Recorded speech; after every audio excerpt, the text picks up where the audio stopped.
சிம்மமுகே ரௌத்ரரூபிண்யாம் அபயஹஸ்தாங்கித கருணாமூர்த்தே சர்வவியாபிதம் லோகரட்சமாம் பாப விமோசன துரித நிவாரணம் லக்ஷ்மி கடாட்ச சர்வாபீஷ்டம் அநேகம் தேஹி நரசிம்மா.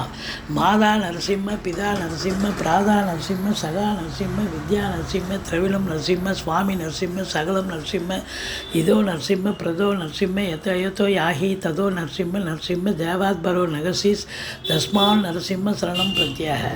ஹரிநாராயண துரித நிவாரண பரமானந்த சதாசிவ சங்கர. யோகிராம் சுரத்குமார், யோகிராம் சுரத்குமார், யோகிராம் சுரத்குமார். ஜெயகுருராயா.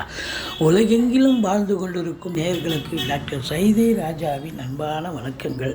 நாம் இப்பொழுது இந்த எபிசோடில் வார ராசி பலன்கள் வாக்கிய பஞ்சாங்க அடிப்படையில் ஆகஸ்ட் 12 முதல் ஆகஸ்ட் 18 வரைக்கும் உள்ளடக்கிய நாட்களுக்கு கிரகங்கள் ஒவ்வொரு ராசிக்கும் எப்பேற்பட்ட பலனை வழங்கப் போகிறது என்பதை பார்க்கலாம் வாங்க.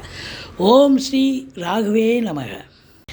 மிதுன ராசி கால புருஷனுக்கு 3வது ராசி. புத பகவான் ஆட்சி பெறும் வீடு. மிருக சீரிஷம் 3-4 பாதங்கள், திருவாதிரை புனர்பூசம் 1-2-3 பாதங்கள் உள்ளடக்கியது.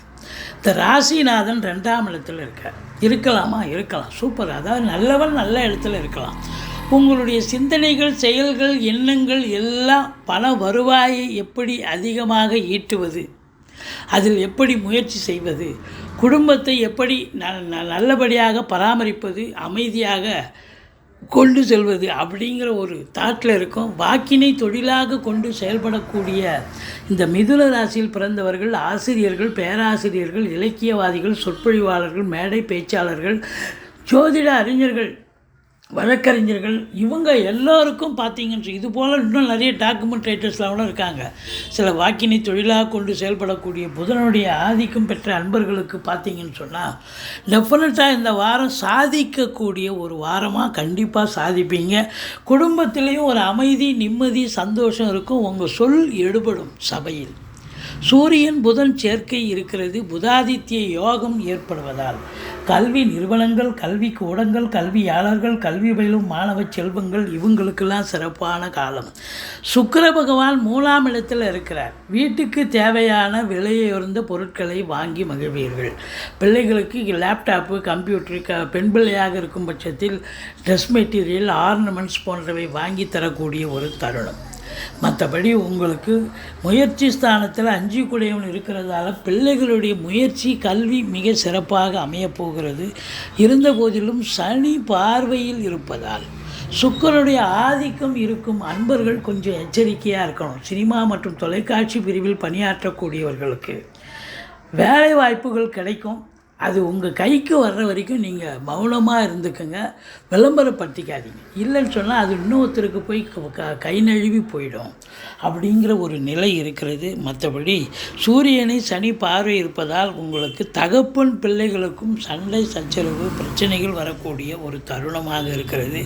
கொஞ்சம் விட்டு கொடுத்து போங்க. 4ஆம் வீட்டை குரு பார்க்கிறது. தாய் வழி சொந்தங்களால் அனுகூலம், அசையா சொத்துக்கள் மூலம் வருமானம், வண்டி வாகனங்களை வச்சு பழுப்பு நடத்தக்கூடியவர்களுக்கு பழுப்பு ரொம்ப சிறப்பாக இருக்கும். படிக்கிற பிள்ளைகள் ரொம்ப நல்லா படிப்பாங்க. கேதுவை குரு பார்க்குறார். ஞானகாரகன் என்று சொல்லக்கூடிய ஒரு நிலை. மற்றபடி உங்களுக்கு 4ஆம் இடம் மிக சிறப்பாக இருக்கிறதால ரொம்ப சுகவாசியாக சந்தோஷமாக இருக்கக்கூடிய ஒரு அமைப்பு இருக்குது. 6ஆம் இடத்தை குரு பார்க்கிறார். ஆரோக்கியத்திலையும் நிறைவான ஒரு சூழல். கண்டிப்பாக எதிரிகள் ஓடி ஒளிவார்கள். கடன் சுமை படிப்படியாக குறையும். கோர்ட்டில் கேஸ் இதாக இருந்தால் சாதகமாக தீர்ப்பு வரும். சொந்த தொழில் செய்யக்கூடிய அன்பர்களுக்கு நம்பிக்கைக்கு பாத்திரமான பணியாளர்கள் கிடைப்பார்கள். 7ஆம் இடத்து அதிபதி உங்களுக்கு 12இல் இருக்கிறது. மனைவியால் வருமானங்களும் வரும், மனைவியால் செலவினங்களும் ஏற்படும். அது சுப செலவாகவும் இருக்கலாம். கண்டிப்பாக சுப செலவு தான், அசுப செலவுக்கு வேலை இல்லை. மற்றபடி உங்களுக்கு 10 கூடையவன் 12இல் இருக்கிறதால தொழில் ரீதியாக நீங்கள் செலவினங்களை செய்வீர்கள். அது தொழிலுக்கே ஒரு ப்ளஸ் பாயிண்ட். அதாவது இன்னும் கூடுதலாக இன்வெஸ்ட் பண்ணக்கூடிய, கடனை உடனே வாங்கி இன்வெஸ்ட் பண்ணுவீங்க அப்படின்னு சொல்லலாம். மற்றபடி உங்களுக்கு பாருங்கள், உங்களுக்கு 8ஆம் இடத்தை குரு பார்க்கிறார். திடீர் அதிர்ஷ்ட வாய்ப்புகள் தேடி வரும். வரா கடன்கள் வசூலாகும், இன்சூரன்ஸ் பணம் கிளைம் ஆகி கைக்கு வரக்கூடிய ஒரு காலகட்டம். வாரிசே இல்லாத குடும்பங்களுக்கு உங்களை வாரிசாக நியமித்து அவங்களுடைய சொத்து பத்து நகை நட்டு லிக்விட் கேஷ் உங்கள் பெயருக்கு மாற்றி எழுதக்கூடிய விபரீத ராஜயோகம் ஒரு சிலருக்கு அமையும். 8ஆம் இடத்தை குரு பார்ப்பதால் இந்த மறைவு, அதாவது இந்த சிபிசிஐடி துப்பறியும் இலாக்காவில் வேலை பார்க்கக்கூடியவர்கள் சில விஷயங்களை வெளிக்கொண்டு வருவாங்க. அதாவது இருட்டில் இருந்த சில விஷயங்களை வெளிச்சத்துக்கு கொண்டு வரக்கூடிய காலகட்டம். அதே போல் பிஹெச்டி ஆராய்ச்சி கல்வி வெளிநாட்டிலேயோ இல்லை உள்நாட்டிலேயோ படிக்கக்கூடிய பிள்ளைகளுக்கும் பார்த்திங்கன்னு சொன்னால் இது அற்புதமான ஒரு வாரம். அவங்களுக்கு நல்ல ஒரு லீடு கிடச்சி அவங்களுக்கு அற்புதமாக சாதிக்கக்கூடிய ஒரு தருணமாகவும் இது அமைகிறது என்று சொன்னால் மிகையாகாது. மொத்தத்தில் நீங்கள் வீடு வாசல் வாங்க போகிறீங்க, கட்ட போகிறீங்க, 4ஆம் இடத்தை குரு பார்க்குறதால நிச்சயமாக வீடு, அதாவது அதில் இன்வெஸ்ட் பண்ணக்கூடிய நிலை. அப்படி ஏதோ கடனை உடனே வாங்கி வீடு கட்ட போகிறோம், நம்ம கடனை ரீபே பண்ண முடியுமா அப்படின்னா கண்டிப்பாக 8ஆம் இடத்தை குரு பார்க்குறதால எந்த பயமும் எந்த அசிங்கமும் தேவைப்படலை. கண்டிப்பாக தேவைப்படாது. நிச்சயமாக நல்லா சாதிப்பீங்க, சந்தோஷமாக கடனை அடைப்பீங்க. அதில் ஒன்றும் எந்த ஒரு இடர்பாடுகளோ இன்னல்களோ நிச்சயமாக ஏற்படாது. 9ஆம் இடத்தில் சனி இருந்து வக்ரகதியில் இருக்கிறதால தந்தைக்கும் உங்களுக்கும் இடர்பாடுகள் வரலாம். சில காரிய தடை ஏற்படலாம், பாக்கிய குறைவு ஏற்படலாம். மற்றபடி 10ஆம் இடத்துல ஒரு பாவியாவது இருக்கணும்னு சொல்லி கேள்விப்பட்டிருப்பீங்க. 10ல் ராகு இருக்கிறார். அப்போ என்ன அப்படின்னா, சொந்த தொழில் பண்ணுறவங்களுக்கு நம்பி கடன் வாங்கி தொழிலில் போடுங்க, தொழில் நல்ல அபிவிருத்தி ஆகும். அதுலேயும் இம்போர்ட்டிங் எக்ஸ்போர்ட் பண்ணக்கூடியவர்கள், உள்நாட்டு வெளிநாட்டு வாணிபம், ஏற்றுமதி இறக்குமதியாளர்கள், ஷேர் மார்க்கெட்டில் இன்வெஸ்ட் பண்ணுறவங்க, ஸ்பெக்குலேஷன் பண்ணுறவங்க, ஆன்லைன் பிஸ்னஸ் பண்ணுறவங்க, ஹோட்டல் பிஸ்னஸ் பண்ணுறவங்க, இவங்களுக்கெல்லாம் சிறப்பான காலம். இந்த 10ஆம் இடத்துல ராகு இருக்குதுன்னு சொன்னால் விரிவாக்கம் பண்ணுவார். அப்போது தொழிலை விரிவாக்கம் பண்ணுவார், தொழிலில் நல்ல வருமானத்தை தேடி தருவார். நான் வெளிநாட்டிலே இருக்கிறேங்க, வேலை இன்னும் நல்ல சம்பாத்தியம் பண்ணுவீங்க, இன்னும் வெளிநாட்டிலே தொழில் பண்ணுறீங்க, இன்னும் நல்ல இன்வெஸ்ட் பண்ணி நல்ல சம்பாத்தியம் இருக்கும். மற்றபடி 10ல் ராகு உங்களுக்கு அற்புதமான தருணம். சம்பாதிப்பதில் இப்பொழுதுக்கு குறியாக இருக்கிறீர்கள். சம்பாத்தியம் நிச்சயமாக நடக்கப் போகிறது.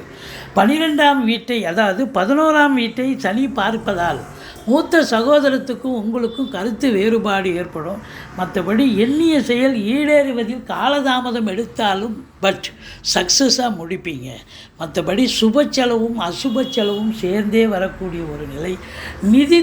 நீதித்துறையில் பணியாற்றக்கூடியவர்களுக்கும் இந்த வாரம் ஒரு அற்புதமான ஒரு வாரம். பாருங்கள், வீடு வாசல் வாங்க போகிறீங்க, ஆரோக்கியமாக இருக்க போகிறீங்க, தேக ஆரோக்கியம் சிறப்பாக இருக்கும். திடீர் அதிர்ஷ்ட வாய்ப்புகள் தேடி வரும்.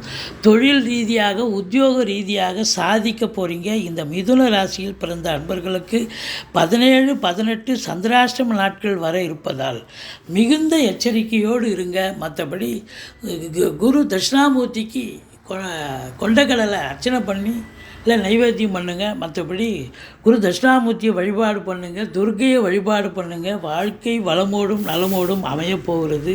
இந்த வாரம் மிதுன ராசியில் பிறந்த அன்பர்களுக்கு நிச்சயமாக சூப்பரான ஒரு வாரம்.